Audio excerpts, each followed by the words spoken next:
بسم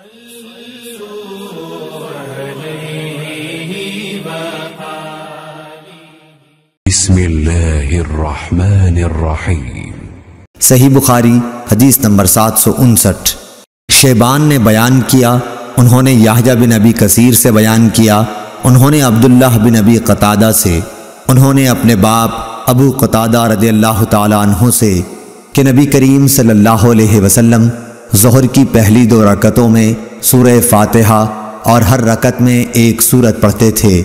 ان میں لمبی قرأت کرتے تھے لیکن آخری 2 رکعتیں ہلکی پڑھاتے تھے۔ کبھی کبھی ہم کو بھی کوئی آیت سنا دیا کرتے تھے۔ عصر میں آپ صلی اللہ علیہ وسلم سورہ فاتحہ اور سورتیں پڑھتے تھے، اس کی بھی پہلی 2 رکعتیں لمبی پڑھتے، اسی طرح صبح کی نماز کی پہلی رکعت لمبی کرتے اور دوسری ہلکی۔